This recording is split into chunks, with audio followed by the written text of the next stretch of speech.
bad movies, bad life advice, and even worse life decisions. We cover it all here on the Life with Kenny podcast. I'm your host, Kenny. Grab a beer, sit back, and relax for this week's episode, because things are about to get weird.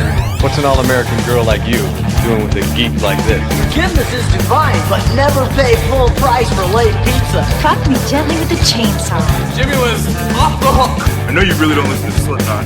Judge Reinhold. You are listening to a Life with Kenny podcast. Not quite my tempo. It's all good. No worries. Here we go. Hey, thanks for tuning in to this week's episode of the Life with Kenny podcast.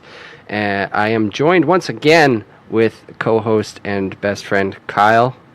Back to back again. And also not my brother, not the Kyle you guys have previously been used to hearing. Today, I think, is going to be basically run by Kyle mostly because this was an idea I kind of threw your way because as far as I'm concerned, you're kind of like my go-to video game expert friend.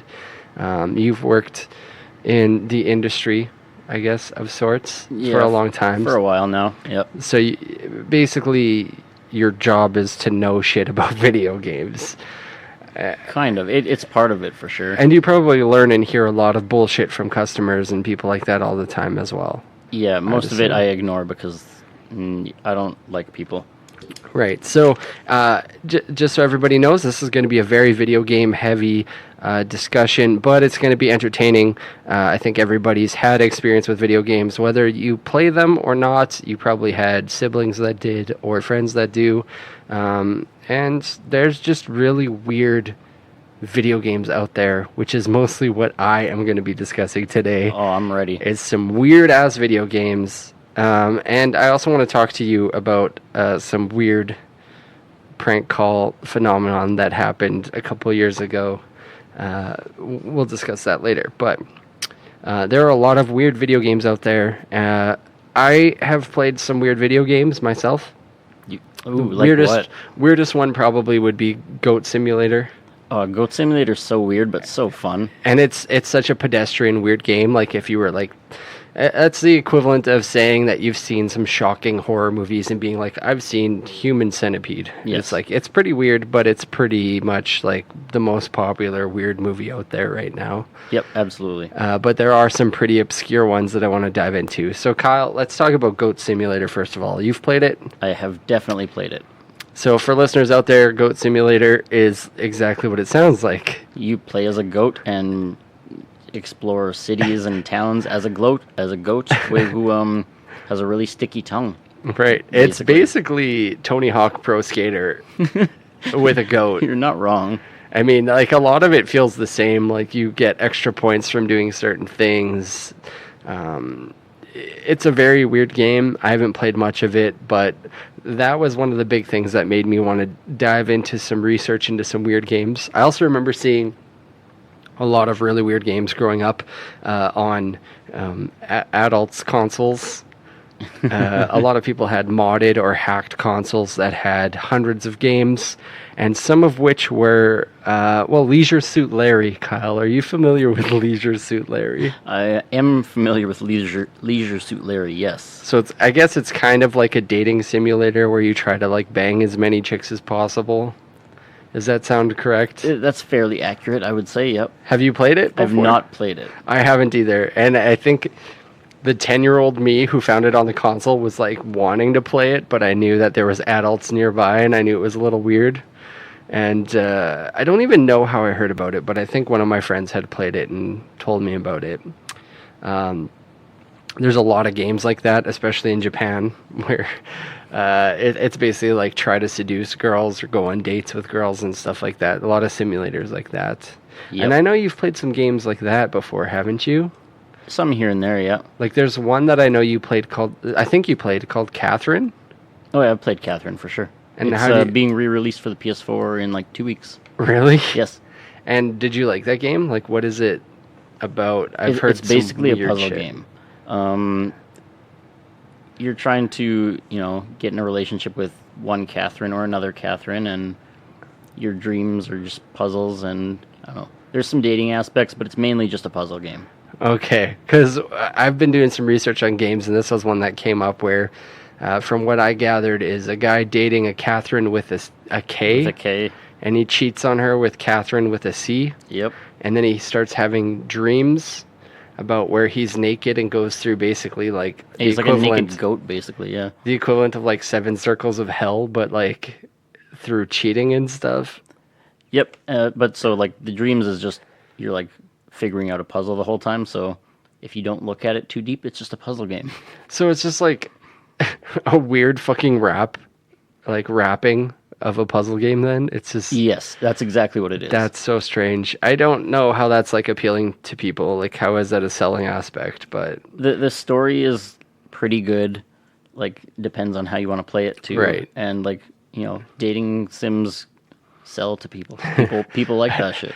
I guess like when you think of the average gamer or like neckbeard, that's like the type of person that would probably be like, oh, you get to hook up with girls in this game? I'm gonna, you know. Well, not even that. Like it's even people in like, let's say your stereotypical relationship, they can cheat on the girlfriend in this game and well, they can, and then they can decide, well, do I be nice to her or do I just go with the mistress? Like people love that shit. It's funny.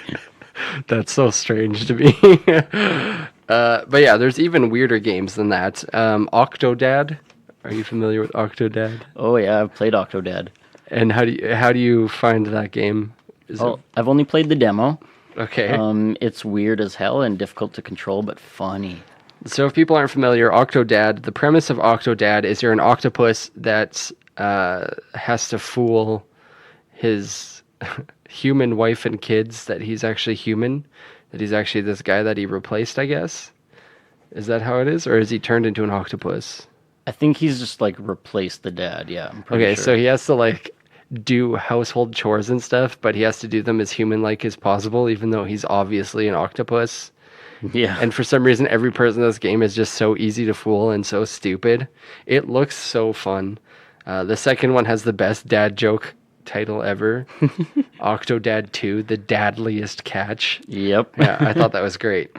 There's also some fucking like really weird games out there. There's one called I Am Bread. Oh yeah, I Am Bread. You literally just play as bread. Yep. And you have to try and get to a toaster. There were some weird ones that I remembered growing up too, like Booger Man.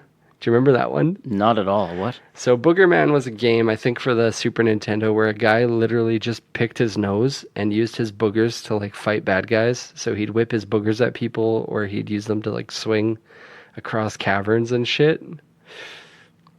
I don't remember this at all. It Yeah, sounds ridiculous. it's a legitimate game, and I remember playing it as a kid. And then there was like a couple that I wrote down just because I remember them being kind of weird. Like there was one called Gex. Do you remember Gex? Oh, yep, the lizard dude. So the Gex games are about Yep. a lizard whose dad passed away, and he copes with it by watching TV, and then he gets transformed or like sent into the TV. So the whole thing is like you doing like stuff that's basically TV parodies. And I remember, I think it's the third game where it's basically like a ripoff of Looney Tunes that you play in. And it's like so close to being actual Looney Tunes that I was like surprised they didn't get sued. But yeah, those are some weird games that I remember. But there is one or two in particular that I can't believe that they released. One of which is Postal. So I've heard about it. I don't know a lot about it though, honestly. So Postal, I think, is a game that's reached like urban legend status in a sense. So the idea behind Postal is you play as a postal worker who goes to work one day, and you snap and you pull out a gun, and the goal of the game is just to kill any bystander that you see and do whatever you want. Like you can, I guess, light people on fire and then pee on their corpses. Like these are actual things you can do in the game. I think it's really hard to get now. This sounds like one of my stress dreams. This is a legitimate game though that was made. This was like one of the main ideas I came up with games I wanted to ask you about, because I know you've experienced like seeing a lot of weird video games, working in the industry for like so many years, that there might be some that stick out to you that you'd want to bring up, but I was wondering if you had any experience at all with Postal or ever see anybody like bring it in or try to buy it or anything like that. No. Okay. Because, yeah, that one sounds fucking insane. This is the last one that two, I guess, that I can't believe exist. One's called Custer's Revenge. Do you know this game? I've heard of it, yeah. Of course you would bring this one up. I knew you would. So Custer's Revenge is a game, I think, that was made for the Nintendo, the first Nintendo, maybe, or a system around that era. Pretty close to then, yeah. Where you played a cowboy and your whole mission was to kill Indians. And then the goal is to get to an Indian woman at the end of the level that's tied up to a pole and have sex with her. So basically the goal of the game is to rape an Indian woman. And this is an actual game that exists. It's called Custer's Revenge. You can look it up, and you can, or you can not, and probably live a better life if you don't. Right. So my thing is, Kyle, do you think video games cause violent people? No. Right. The release of Postal, Custer's Revenge, they've all been out for over 20 years. Yeah. 20 plus years. Some even 30 plus years. Do you think anybody's gone out and done any of this stuff because of the video games? As ridiculous as the content is. No, I don't. Okay. No. One of my favorite game concepts, though, ever is a Japanese game that I found out about today. It is called Boonga Boonga. Have you heard of Boonga Boonga, Kyle? No. So Boonga Boonga roughly translates to Spankum Spankum. And the goal of this, I guess it's kind of like a Dance Dance Revolution game where you have like a real life mechanic that you react with. And Wait, you get points from it. So a real life mechanic you interact with? right. So if I tell you the game is called Boonga Boonga, Yeah. which means Spankum Spankum, what do you think the game mechanic would be? Slapping things would be my guess, yeah. Close. So my assumption would have been to slap a butt. Yeah. So they have a realistic butt. But no, the actual game is that you stick your finger into a butt really hard. You just jam it up there. It's a Japanese game. And that's the whole thing. And the actual screen is just the face of the person whose butt you're jamming it up, reacting to you doing it. And you get points based off of like how hard you do it and like how weird angles you do and stuff like that. If you do the swirl. Right. This is a really weird game. My favorite little anecdote for this game, though, is you get to choose whose finger or whose butt you get to stick your finger up. One of which is your ex-lover, your mother-in-law, and last but not least, a child molester. What? Yeah, this is an actual game called Boonga Boonga. Yeah. Some weird video games that I've come across in my lifetime. Yeah, no kidding. I've never played Boonga Boonga. I don't know if I would be able to pass up the opportunity to play it if I came across it in an arcade. Probably not. Like, you have to give it a shot. Yeah. What do you have any weird games you can think of off the top of your head, like that you've played or know about or have come across your path in all your years? No weird ones that come to mind that are... You're like, I got high score in Custer's Revenge. No, I just... Like, I really enjoy playing any indie title, so anything that even seems a little bit weird, I'll play it. Like I Am Bread, you mean? Like games like that? Yeah, absolutely. Like, I've played Meat Boy, Super Meat Boy. There's a cool one I saw where you get to play as a cat, and you literally, your objective is just to knock as much stuff off of the shelves and stuff as you can before your owner stops you. Oh, this is great. I can't remember what it's called, but I should find it. It actually looks super funny.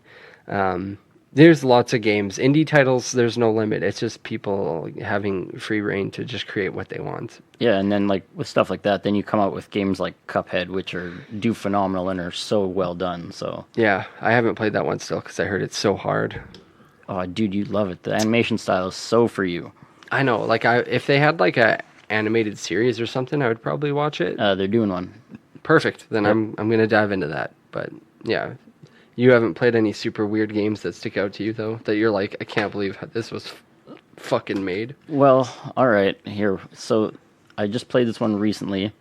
It just got imported from Japan for the Switch, and it's called... Are you familiar with the Senran Kagura games? I think this is one that you like asked me about at one point, and I said I hadn't heard of it. So, it's just like scantily clad ninja ladies, and it's usually a fighting game, and it's done very well, just with interesting physics for their bodies. Wait, what was the one volleyball game that was just like the whole idea was like just to have girls' boobs bouncing the whole time? It was like a fighting game turned volleyball game. Dead or Alive. That's the one. Dead or Alive beach volleyball. Yeah, they did Dead or Alive Extreme 2 is the one you're thinking of, I believe. Right. Yeah, that was okay. It was a terrible game, but it was funny. I see what they were going for. Right. But yeah, the Senran Kagura games are like pretty good. They are what they are. Like, they're meant to have lots of girls with interesting outfits and interesting body mechanics, but the gameplay is fun. Right. So they released a pinball game recently, What the heck? and it crosses some lines that, like, I played it for an hour and I was like, okay. Like, what kind of, like, what are you talking about here? So these girls get transformed into, they think they're animals now. So we're talking furries and stuff, and the goal is to hit them with the pinball. Okay. To cause damage to them, to hurt them, and they make, suggestive noises and things like that. And you get more points the more you hit them. Okay, so the idea is to actually injure furries or to pleasure them? Both. Right. Injuring I can get behind, but Well, because you want to turn them back into a regular human being. right. And it crosses some lines. So It it's gets really weird. basically the commentary of like beat up furries in real life so that they can be forced to be regular humans again. Is that No. what you're training for, Kyle? Is that what are we No. recruiting people for this cause? Is that what you're Definitely not.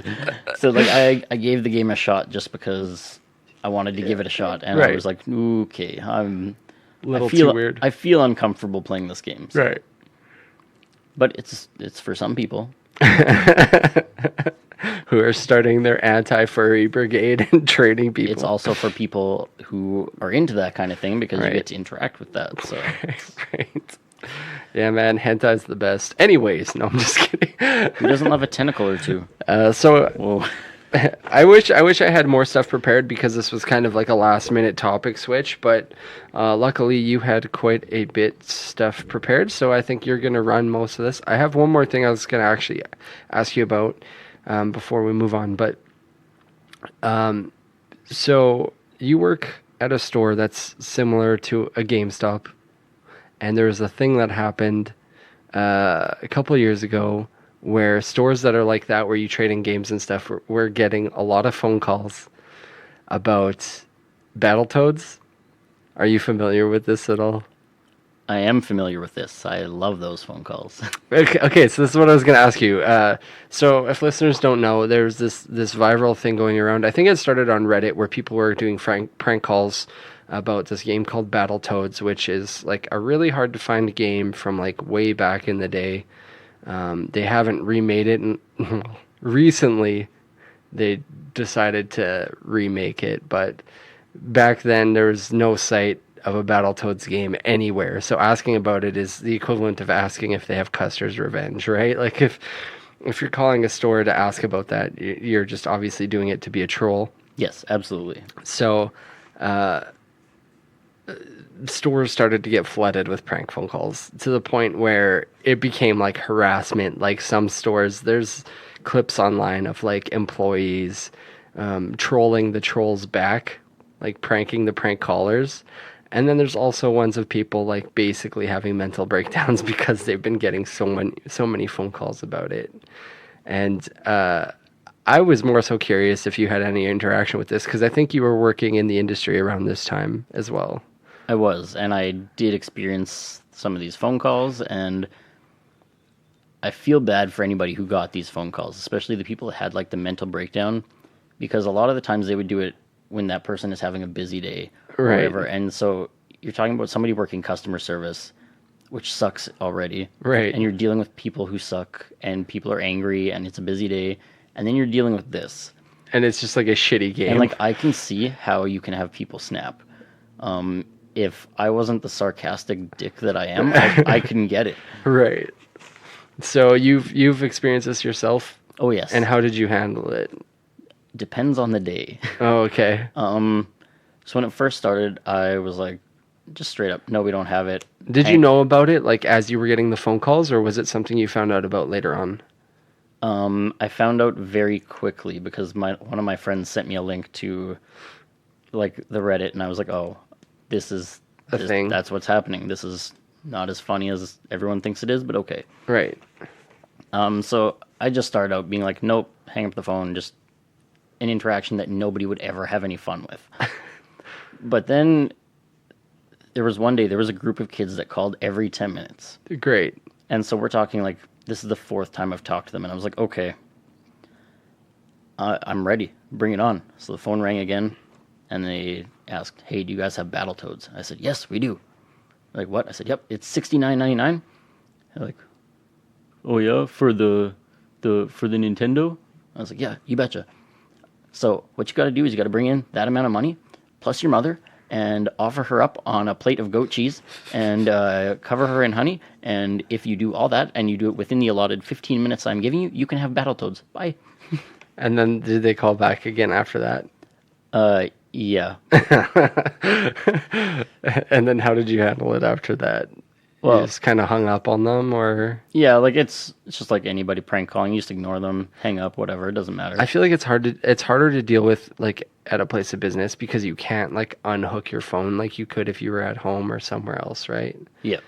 So I just couldn't imagine. But it's funny because I was like listening to some of these prank phone calls, and some of them just had me dying. Like people who were doing something similar to you, where they're like, yeah, come on in, we got it for the Wii. And they're like, well, do you have it for the Xbox? Yeah, we got it for the Xbox too. Like, yeah.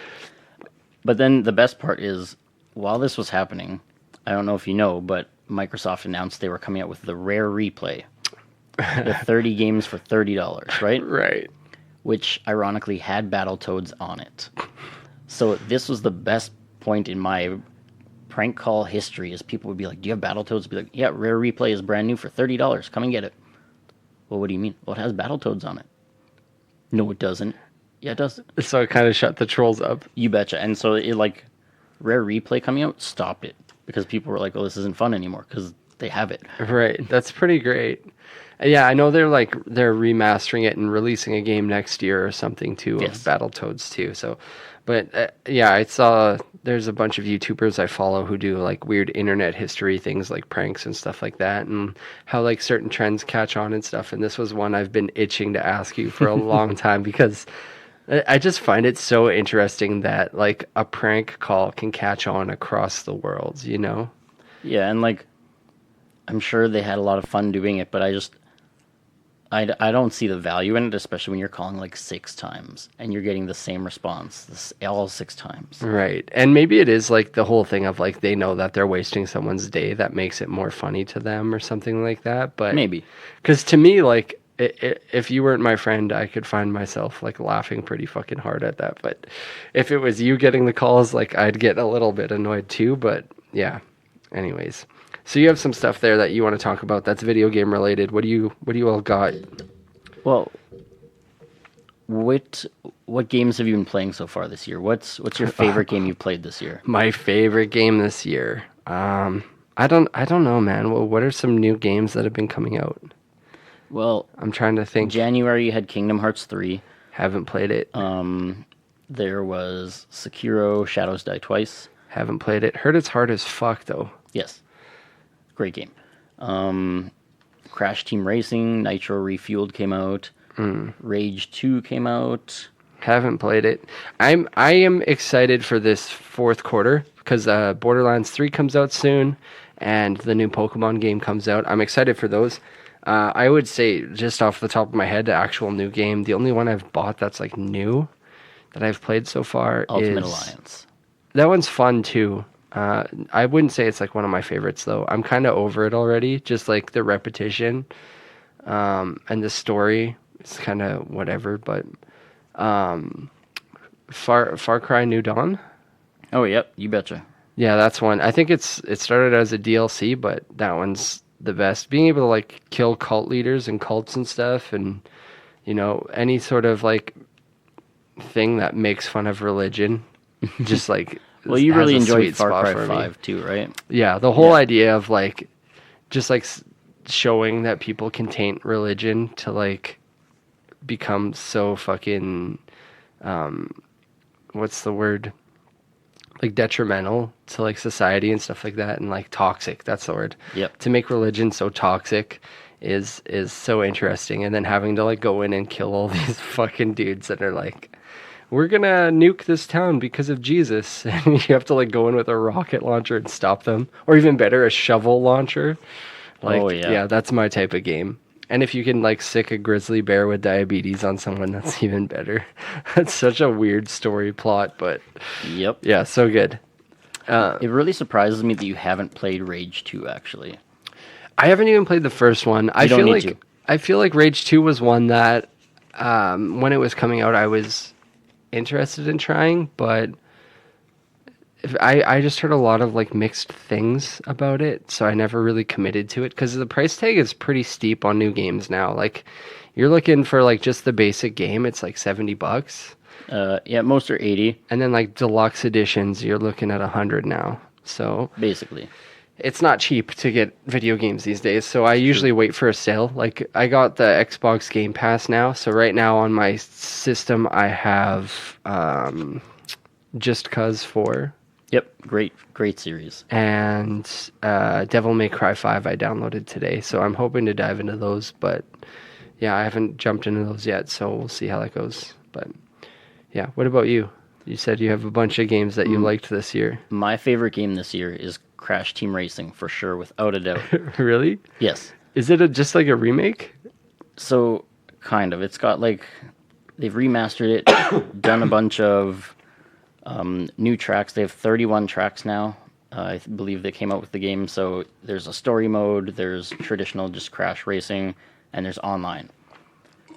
Everybody raves about Mario Kart, and it makes me so furious. I hate Mario Kart. Why though? Just because they repackage it every year? It's just not good.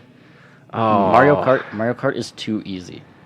I don't know about that, man. Mario Kart is too easy, Kenny.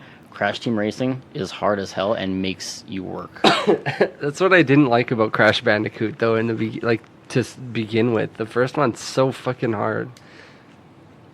Meh. Okay, well, let's agree to disagree. I will try Crash Team Racing one day, though. It's one of those things where, like, if it falls into my lap, I'll play it. But I'm not gonna like go out and like spend $40 on it. You know, there's so many games like that these days. The only ones that I'm like, But you'd spend Super- 80 on Mario Kart? no, I got that free with my system. There you go. All right. But like, I don't know. Mario Kart's like a decent enough game that I feel like you can play with like 4 people, no problem. And it's like characters everybody's familiar with, where I feel like Crash is a little bit harder of a sell for people who aren't super into video games. Like, I feel like Mario Kart I could pitch to like my girlfriend's family to play, you know? Where if I was like Crash Team Racing, everybody would be like, we're good, you know? I 100% disagree, because all you need to do is say, yeah, you just race against each other. And then everybody is immediately like, okay, I'm on board. Right, but I feel like a lot of people would be like, don't you have Mario Kart? Like, if I had Mario Kart, that would be the alternative. That would be the one that they would prefer, right? Maybe. But I would say get them to try it, and they'll like it better. Right. Okay. Well, we'll see. Maybe I'll give it a shot. But, yeah, what games have you been purchasing and playing? Well, I just purchased Enter the Gungeon. What the fuck is that? So it's a bullet hell roguelike game. Do you know what that is? A bullet hell roguelike game? Yeah, they mix 2 genres together, put it together. So a bullet hell game is kind of like the Raiden games, or you can anything where you're like in a ship dodging colored bullets. There's tons of them, and you shoot the bosses, go through waves of enemies. Okay. Like old school arcade games, basically, Yeah, like right? a Galaga type thing. Exactly. Or, yeah, I got you. And then roguelikes are just like dungeon crawling games where you die and it's permadeath, you start the game over again. stuff like that. A really popular one lately is Dead Cells has been getting lots of traction and hype for it. But yeah, so Enter the Gungeon, you just play through a dungeon full of guns, and it's just... Oh my god. So Gungeon is a play on Guns Dungeon. I gotcha. You betcha. I thought it was like some weird Japanese word I didn't know. Nope, it's dungeon with a G. Jesus Christ. Okay. So you fight against a whole bunch of different guns. There's shotguns, bazookas, and the best part about the game, in my opinion, is just the variety of weapons. So there's just like your traditional, you have your pistol, shotgun, sniper rifle, but then they have a weapon called like the, what the heck was it called? There's one called the lightsaber, which shoots, but when you reload, you swing the gun in front of you and deflect bullets just like a lightsaber. What the fuck? While you're reloading. So it's like, there's just interesting mechanics. There's also a gun that shoots black holes, and so it'll like suck everything up into it. And these are sounding a lot like the weapons in the later Ratchet and Clank games. kind of, sort of. Oh man, those games are good. They are very good. I need to revisit those games. But yeah, so just Enter the Gungeon. It has like an old school feel. The soundtrack is awesome. So for me to play like an old school arcade game that I can just have fun and shoot a bunch of stuff with, listening to good music and a good soundtrack, it kills a lot of time for me. It's fun. Sweet. What about Minecraft? Have you been playing the new version of Minecraft? No. Not a fan? I'm not a Minecraft guy. Oh man, Never I have tried been. because I did like the old version, but this new version seems like so much more complicated to me that I'd have to like relearn it basically from scratch Yeah. rather than jump back in, and I don't really have the patience for that for Minecraft. Don't really blame you. Yeah. Have you played the new No Man's Sky since they started updates? Yeah, I've owned it the whole time, so... Well, I have it too, but Yeah. have you played it since the updates? No, I just updated it. Haven't had a chance to give it a shot yet. Okay, because I've been hearing great things about those updates. Like, people are worshiping that game now, saying that it's like the one that they wanted it to be. I believe you made fun of me when I said, don't worry, this game will be fine, it's going to do great. And you laughed in my face about it. Yeah, I still kind of laugh about it because I bought it and I played it, and it's still one of those sore spots for me, kind of. I had fun enough with it, but it was one of those games where I was like, I don't see how you can... And now you get a free update to get another $80 game for free. Right. Yeah, that'd be the sweet part. I should betcha. update it. I should try it again You and should. see how it goes. But yeah, what else do you got there? Any more new games that came out this year that are like jumping out at you? Because honestly, the only ones I can really think of that I'm excited for, like I said, are Borderlands and Pokemon. Like, I'm so fucking hyped for Pokemon, man. Yeah, that's good. I'm happy that you're excited for them. You're not? No, I am. There's a lot of controversy about them right now, but... Wait, what? Just because of the fucking coughing evolution that looks like a bong? No. Because they're not going to have all the Pokemon in it. They're not going to have a national dex. Lots of people are very butthurt about this. I think what Pokemon should do, this would be like the dream for everybody, would be to take like what they did for the Let's Go Pikachu, take all the regions, put them all in one game, and just have it so that you can like region jump through it. So you have to go like in order to do, like, you go Kanto, you go all the way through the Elite Four. Once you beat the Elite Four, you can unlock the Johto area, and it's all becomes one big map, and then you can fly around, and it's like everybody gets harder through the like higher levels that you get. That would be fucking sick. And then at the very, very end, when you have all the Pokemon that you have, Pokemon Stadium, baby. Give me that DLC. Fucking Pokemon Stadium the whole time, man. Yeah, buddy. But except the only thing I would want them to change is the catching mechanic. I would want them to change it from like the Pokemon Go, like flip the ball, to you have to actually battle the Pokemon first and beat them before you catch them. Because I don't mind the mechanic. It's just fucking useless if you can't fight them to get experience. How do you level up your Pokemon if you just get experience from catching? I know. I'm on board with this. It's the worst. But how fucking sick would it be? Like, I was talking to a coworker about this. I would pay $120 easily for a Pokemon game that has, like, even if they had, like, the first 4 or 5 regions all in one game, and then did a second one where they had the other ones, like, if you were able to do that, it would be the equivalent of a fucking like Skyrim for Nintendo. It would. It would do very well. It just. I don't think it's going to happen. It'll take too long, too much money to put into it. It's a financial. See, I find that very strange because they have everything there. They just have to reskin it and combine it. Like, how much data do you think is on like a Game Boy Advance cartridge? Well, depends. If you want to make it look like a Game Boy Advance game, then, Well, so then like, fine. I guess what I'm saying is like they've done it for DS games. Like you got Soul Silver, you got Omega Ruby, you got those ones. They already have some of the newer Pokemon like in those ones, right? All you have to do is just take those and port those out into like a Switch version, combine them together, you're good to go. Maybe. You disagree?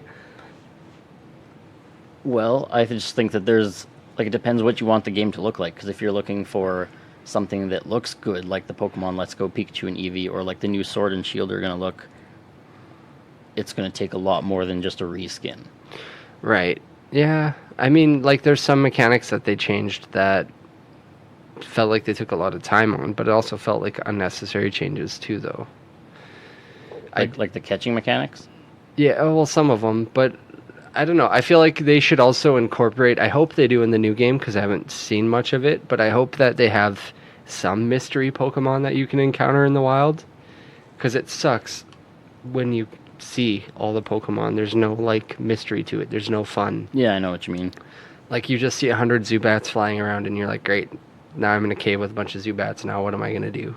Yep. And then you see a Rhydon pop up, and you're like, cool, I'll go catch that guy. But there's no mystery anymore, you know? If they can bring that back in, as well as have, like, rarer Pokemon pop up, too, or the occasional one pop up for you to see, Yep. that would be sick. It would be cool. Anyways, sorry. I just went on a big Pokemon tangent. So fucking nerdy. All right, back to you, buddy. Oh, no worries. No, I'm excited for Borderlands 3, obviously, because it's going to be good. And I don't know, I say this very hesitantly, but I think the new Call of Duty might be fun. That's the new Modern Warfare one that they're doing? Yes. Okay. I did play World War II and liked it. I feel like I'm one of the few people that liked World War II. It did really well.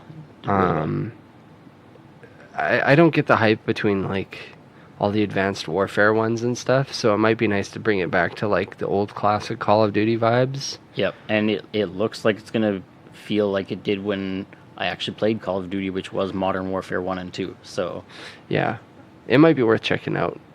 When's that come out? October 25th. Holy, just got the date down. Now, which games do you want to know? I have them. They're in Pokemon. November 15th. Oh, it's so far away. Borderlands is September 13th. Jesus Christ. That one's pretty quick, but like, Very fuck. soon. Yeah. Is there any other games that you played this year that stand out to you? I thought you have a list or something, don't you, of stuff? No, Rage 2 is fun. I'd say... You did play Rage 2? I did. It's on sale for half price right now. It's worth it for sure. Okay, I might check that one out. I've been kind of holding out for Borderlands, though. Holy shit. What a yawn. Just because I hear it's really similar to Borderlands type gameplay, where it's like a wasteland and there's like quirky characters and stuff. It does have that vibe. It feels more like, yeah, Borderlands and Mad Max had a baby. Right. Yeah, I guess I've heard that before too, Mad Max. Have you played the Mad Max game? Yes. Is it fun? Yep. Oh, okay. It's fine. Okay. Not well, great, but it was fine. Yeah. Okay. And then you said you also have like trivia and stuff like that written down? I do. Do you have any random video game facts or weird things that you've heard or that you know? Actually, I do have a couple things I was looking up before we met up to do the podcast. Some of the things, I was just reading this Cracked article that I thought might be interesting to read some of them to you because I was curious if you've heard about either of these. Okay. I think it's called, what's this one called? So the article is 8 creepy video game urban legends that happen to be true. And like most of them are just kind of like ones that aren't actually like that creepy or interesting. some of them are just like, oh, like if you beat a game a certain way and you do this and that, you find out that the character is actually like a nuclear bomb the whole time. And it's just like under super certain conditions that stuff happens. Yep. It's fine. But there are two that I find really interesting that I want to ask you about. Perfect. One of which is Microsoft Office 95. Do you know anything about this? Not technically a game, but... I'm not sure where we're going with this, so I don't think so. Hall of Tortured Souls. Does this sound familiar? No. Okay, so I'm just going to read this article to you guys, like word for word, just because I don't have time to actually write this out, but let me know if any of this sounds familiar to you, Kyle. So the article goes, if you've been on the internet for longer than 5 minutes, you're probably aware of the thousands of email forwards and poorly designed web pages accusing Bill Gates of being the devil. Apparently, the Prince of Darkness has clumsily dropped evidence of his dark secret all over his products. One popular urban legend claims that names like Bill Gates, Windows 95, and MS-DOS 6.21 somehow add up to 666, which is silly because everybody knows you can't add letters. Another one says that there's something called the Hall of Tortured Souls or the Hall of Lost Souls hidden within Microsoft Word 95. Supposedly. It's a creepy first-person game with Doom-like graphics, and if you make it to the end of the narrow path, it will show you something really, really eerie, or reveal something about Microsoft, or both. That is completely false. There is no creepy game inside Microsoft Word 95. It's on Microsoft Excel 95. Wait, what? They put that inside a program used to create spreadsheets? Yep. If you open a new Excel file, go to row 95 and follow a few other steps, a new window will pop up on your screen and possibly take 10 years away from your life with the resulting shock. Turns out that Hall of Tortured Souls isn't a dramatic nickname people on the internet invented. It's what the window actually says. The quote-unquote game appears to have only 2 rooms separated by some stairs. The one with the blue pillars and green pools, and another with red names raining down a window. That's it. The place is completely deserted except for you, which somehow makes it even creepier. However, if you type Excel KFA while facing a certain direction, one of the walls will disappear while you're not looking, and behind it you'll see a narrow, very hard to cross bridge with something weird at the other end. If you make it to the other side, you'll find what looks like a bizarre other dimension reenactment of the Last Supper. What now, the hell? You curl up under your bed and start crying. Those are actually the guys who developed Excel 95. Apparently, Microsoft programmers used to do this all the time. There's also a 3D flight simulator in Excel 97 and a racing game in Excel 2000. It's simply a fun way for them to credit their work because seriously, when was the last time you read an about page for a computer program? Jeez. Of course, some people still see it as a definite proof that Bill Gates is, in fact, the Antichrist, accusing him of personally putting the game there to, be all Antichristy and stuff. So that's that one. Have you heard of that at all? No, but I'm in love with this, and I want to go look it up now. I thought it was like so incredible that I have not even heard of this yet. This last one is called Polybius. Have you heard of this? No. The mind-destroying arcade game. So this is the same article from Cracked. I'm just going to read this one straight up too. So there's like references to it in like The Simpsons, like they drew it into certain scenes and stuff at arcades, whatever. But apparently it goes pretty far back. So the story of Polybius has all the ingredients of a good urban legend. It's creepy, it's mysterious, and teenagers die in it, or are traumatized at the very least. And it's likely based on truth, at least to some degree. How much? Who knows? According to the legend, Polybius was a game that appeared in a few arcades in Portland, Oregon for a short time in 1981. The cabinet supposedly completely black, minus the logo, and the game was supposed to be very similar to Atari's shoot-'em-up Tempest, except for the addition of Pac-Man type mazes and logic puzzles, and the fact that it drove people insane. Kids hooked on the game began experiencing side effects like nausea, sleep disturbance, and aversion to video games. Some sources claim the side effects were more violent: selective amnesia, horrifying nightmares, suicidal tendencies, and the inability to become sad. That sounds like a What the friggin' hell? great side effect. I would love for that, man. If the world could do that. I guess without the suicidal tendencies, but... Now here's where it starts to stretch into Alex Jones territory. The frogs are gay. No. According to an unnamed article, or an unnamed arcade owner, men in black coats could be seen collecting data from the machines, leading some to believe that the whole thing was a CIA-type experiment. Anyway, the only quote-unquote evidence of the game's existence so far is a screen capture of the title screen. So there's a picture here of the Polybius title screen. It says copyright 1981, and then it says Sinneschlossen Incorporated, which translates to either sense deletion or very large sausage, is what it has written here. But could you imagine playing a game that the freaking company was called Sense Deletion, and like all the shit was like driving you fucking crazy? Anyways, there's a black and white photo of the cabinet as well, which is like pretty that's creepy. kind of cool. Of course, any serious attempt to search for more information on the game is hindered by the fact that people have started building their own Polybius cabinets and trying to recreate the game based on its descriptions. So basically, they make it look like something that might give someone a seizure. Of course, it seems kind of convenient that the story of Polybius surfaced only within the past decade or so, presumably when people who witnessed the events in the first place all went, that mind-fucking video game from 81. In retrospect, that was rather odd. Obviously, the part about the Men in Black seems like something made up by someone trying to be creepy on a message board. So what's the truth? Well, we know there was a glitchy prototype of Tempest, the game Polybius was supposed to resemble, that caused nausea, and we also know the US government approached Atari to design a special version of one of its games in 1980. Snopes.com, while completely dismissing the legend, claims it could be an updated version of an early 80s rumor that special agents collected information in arcades, which seems to confirm that the quote-unquote Men in Black sightings go back that long.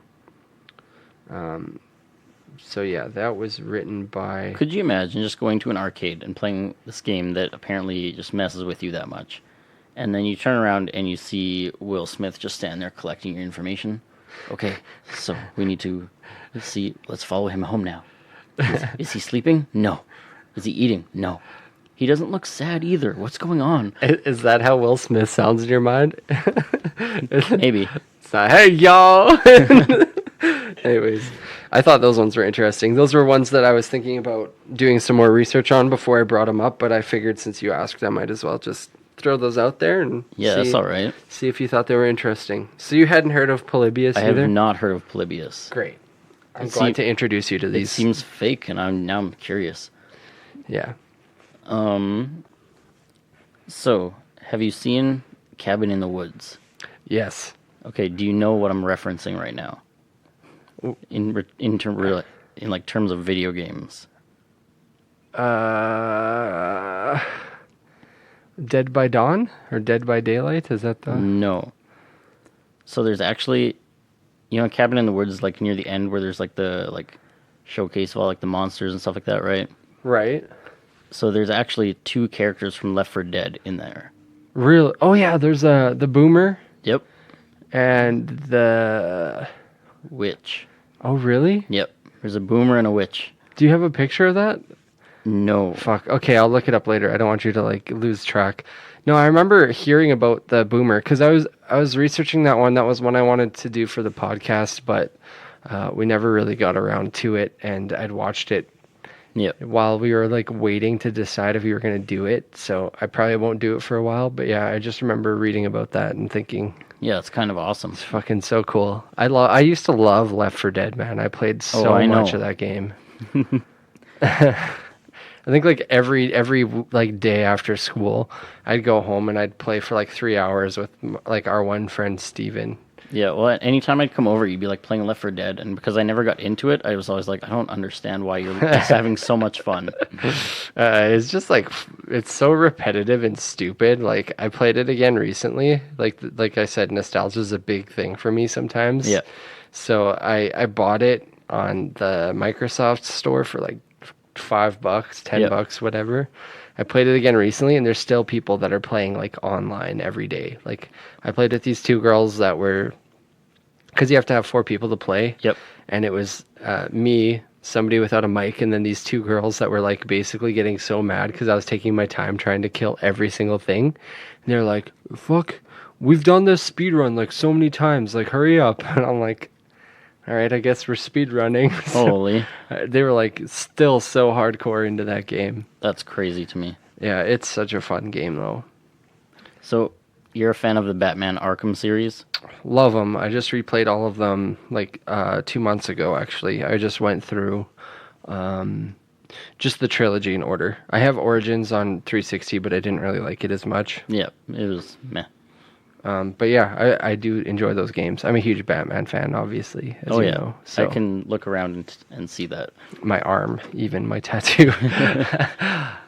So, did you know that the Arkham Asylum was originally going to be a rhythm-based game? Wait, what? Like a Dance Dance Revolution type game? Very similar to like a Dance Dance or a Rock Band. Wait, how would that work? So it'd be like a fight scene, and when the right button comes up, you hit it to punch the bad guy, and stuff like that. That was the original idea for Arkham Asylum. Is it was going to be a rhythm-based action game. Like, I know a lot of games do that for like boss battles and stuff, but I couldn't imagine doing that for a whole game. I think Yep. I've played a game like that before, actually. It was like kind of like a Silent Hill type game. Yeah. I can't remember which game it was though. Like there's some okay rhythm-based games, but if you think about like the Arkham series and how like big it got and how like well it's done, and to think that it was almost just a rhythm-based game that probably never would have saw the inside of a store. Yeah, nobody would have played it. Oh yeah, Until Dawn. That's the one I'm thinking of. Oh yeah. There's a lot of rhythm-based stuff in that game, and it like how well you perform decides how well you played in the game too. Because if you fuck up, it takes that with you into the next part of the story. I always found that super interesting. Yeah, the company that did that, they're releasing a new game in next week. Actually, Aren't they doing like episodic series or something like that? Or they're doing like anthology series type thing for games? Yeah, I so thought I read that somewhere. they're going to be releasing an anthology of games that is like a new game every so often, and then it's all going to be in one collection. The newest one is called Man of Medan, and it's coming out in, I think, 1 week, actually. Is that the first one of the games coming out? Yes. And have you heard any like early reviews or anything of that at all? Everything I've seen for it so far looks amazing, and it's been getting outstanding reviews. It looks like it's going to be really good. Because, yeah, I remember reading up on that a little bit, and I found that super interesting, and I did like Until Dawn, but it was a little too slow-paced for me at times. So I'm definitely interested in trying these new ones out. Gotcha. Yeah, if you hear anything about, like, anything being, like, particularly good out of those ones, let me know, and I'll maybe splurge a little bit to pay for them ahead of time. Yep. Otherwise, I'll hold out for the collection, I think, but... Yeah, will do. So with like the Arkham game, it's really cool because obviously Arkham Asylum was awesome. When it came out, I was like, this is a Batman game that I've been waiting for, essentially. Agreed. So what's really cool is the studio that made it, Rocksteady, there was only 40 people working in the studio when they made that game. Mm-hmm. And to put that in perspective, Call of Duty right now has over 1,000 people working in their studio for it. Right. And they're So- pumping out, like, one game a year. One game a year. Yeah, so like that's 40 people. So by the time the game launched, they had a whopping total of 60 people. So there was growth. Right. But the saddest thing is one single person spent over 2 years of his life on Batman's cape What? for Arkham Asylum. Like he was animating just the cape motion for the whole game, or? Yes. For 2 years of his life, he was doing just the cape. Wow. So he did... How much do you think you get paid for that? So he did how many? Over 700 different animations and noises for the cape, over the course of those 2 years. Wow. So he was in charge of like the folly and stuff like that then too. Yes. Interesting. Yeah, I don't know if I'd be able to like live my life for 2 years just working on cape stuff. Batman's cape for 2 years. Yeah. That's like, It's like I worked on the Batman game. It's like, oh, were you like the story writer? Were you the concept artist? I did all the sound effects for the cape. Well, and because they were such like a smaller studio at the time too, for Arkham Asylum, for all like the sound effects and stuff, to cut costs, they just used like everyday items to make the sound effects. Like the ventilation systems, the like noises from them, is actually the inside of one of their programmers' fridge. Yeah, that's awesome. And like the spray explosives, Yeah. yeah, it's actually just whipped cream cans they recorded. Perfect. That's all you really need. So I don't know, I thought that was really cool. Just they had all that stuff, and like 6 months before they even finished Arkham Asylum, they were planning for Arkham City, Right. and they hid a secret room that showed all I their heard about plans in this. it, Mm-hmm. and nobody found it. So after waiting for 6 months for somebody to find it, they just released it and was like, guys, this is how you get into the room. Go and look. This is how we're going to announce we're making Arkham City. Right. And it's like in the sewer or something, isn't it? It's like some sort of hidden sewer room. No, I think you're thinking of the Killer Croc that not a lot of people found.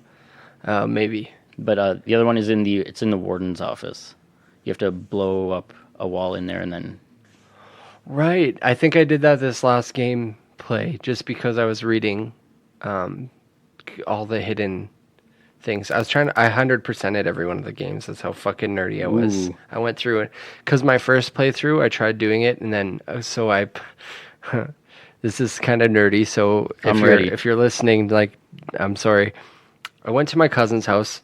He had Arkham before I did, so I recovered my gamer tag at his house. Okay. Came home, bought Arkham, played through the 2 hours I'd played at my cousin's again, and then I added on probably about 20 hours of gameplay. I think I did 100% that game. I worked my ass off on it. Then I decided to play Rock Band, and I hooked up my Xbox to the internet, and it said I had to recover my gamer tag, and any saved progress would be deleted. Recovered my gamer tag and went to play Batman the next day, and all of my stuff was wiped, and I didn't get any of the achievements that I had. It didn't save any of that stuff. No. So it took me a couple years to go back and 100% that game again because it was kind of a sore spot for me. Same thing happened with GTA 5 when I got that too. Recovered my gamer tag at a friend's, recovered it back, and then my 12 hours I put into that game got reset. That happened to me for one game. I don't remember what it was though. There's nothing worse than like having so much fun going through a game and then having to put in another 6 hours to get back to that point. It's so discouraging that it's put me off games in the past. Like there's some games that I need to wait like 2 years to revisit just because of that. So, yeah. You got any more trivia there, Kyle? Do you like the BioShock series? I fucking love the BioShock series. You know that. You bought me a Songbird Funko Pop for Christmas did. one year. And it was like one of the best Christmas gifts I've gotten. I still have it on a shelf over there displayed, actually. Really hard to find, too. I don't even really collect Funko Pops anymore. But Yeah. I like sold everything except for my BioShock ones, basically. Just because they look so sick, man. I even have the Big Daddy and the little sister there too. Yeah. So the Little Sisters, do you know how they came up with the design for them? It's really cool.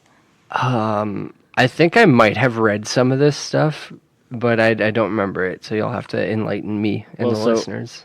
Originally, Little Sisters, if you don't know, are just twisted, weird babies that they make you feel guilty because you get to choose to kill them or to save them. Yeah, they're like 5-year-old girls. They're a little bit warped, but yeah, yes. So originally they were going to be just like lifeless slugs, but then Right. then they were like, oh well, we want people to feel bad if they kill them, so we need to redesign them. So their original design, they had them as dogs in wheelchairs.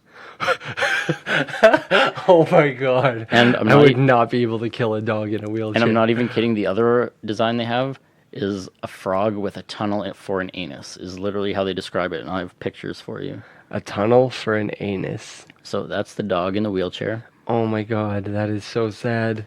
and then that's the frog. Oh, that frog is dead, man. Yeah, for sure. Yeah, his anus tunnel's gonna be decimated for some powers. Are you kidding me? To light people on fire with my hands? Oh yeah, so funny. But little girls, I think, was the best choice. Like, it's actually like I've done playthroughs. My very first playthrough, I've tried killing every single one. But like after 2, I felt so guilty that like the rest of them, I just didn't. And now every time I play through, I have to go back and forth because like I'll get like almost all the way through, and then I'll forget whether I've been saving them or killing them. Oh yep. Yeah. It's a tough game to beat, but it's one of my favorite video game series. I think I like the first one the best though. Like I've played 1 and 2 again recently, and I remember having fond memories of 2 because I remember being able to play as Big Daddy. But I do think the first one's by far just like one of the best games ever made. Yeah, the first one is one of my favorite games ever for sure. Story-wise, art-wise, character design, everything is just so well put together for that game. Absolutely. And the atmosphere with the music, and like I said in our last episode, Art Deco is one of my favorite things, and it's just Art Deco out the asshole, man. It's so good. Yeah. So BioShock actually wasn't supposed to be underwater at first either. Yeah, wasn't it originally in the air, and that's where they got the idea for the 3rd game? It was actually originally in a space station. Okay, yeah, Yeah. very similar to the 3rd one. Yeah. Yeah, that'd be cool too, though. I do prefer the underwater, though. I think that's such an interesting idea of like, just like a scientist with all these crazy ideas, and like not being able to practice them, just moving himself underwater so that he like voids any legal repercussion. Like it's such an interesting idea for a game. Oh yeah, for sure. So, and what I think is really funny is like for BioShock, you obviously have the wrench, right? Yep. And then they just like put that wrench in every other, like in BioShock 2, that wrench is everywhere. BioShock Infinite, it's everywhere. Right. And it's like every time I see it, I'm like, oh, I want to pick it up and beat the crap out of people with it. Right. Yeah, now I want to replay BioShock. Why did you have to do that to me? I just replayed that before I played the Batman games. Oh, really? So now I gotta freaking re-download that and do that again. But definitely worse games out there. Do you got any more stuff you want to talk about, or you want to wrap it up pretty quick here? We can wrap it up if you want, yeah? Cool. I just want to thank you for coming by and talking about video games and stuff like that. Yeah, absolutely. I wish I was a little bit more prepared, so I'm sorry to listeners if this kind of caught you guys off guard and was maybe a little boring at parts. That's completely my fault. I do have a running list of topics that I want to cover in the future, and I also have some potential guests coming up, so keep an eye out for that, and Kyle will definitely be coming back sometime, I'm assuming. You betcha. For more episodes. And if you have any more topics and stuff you'd like us to discuss, I keep getting hiccups, Jesus. Let me know on Instagram at Life with Kenny Pod, or send me a message on Facebook at the Life with Kenny Podcast. Feel free to reach out, things that you like, things that you don't like. I just like talking to people, and would love to talk to you on the show. So yeah, thanks for tuning in, and Kyle, you want to try this one again? Get a life. There we go. Get a life.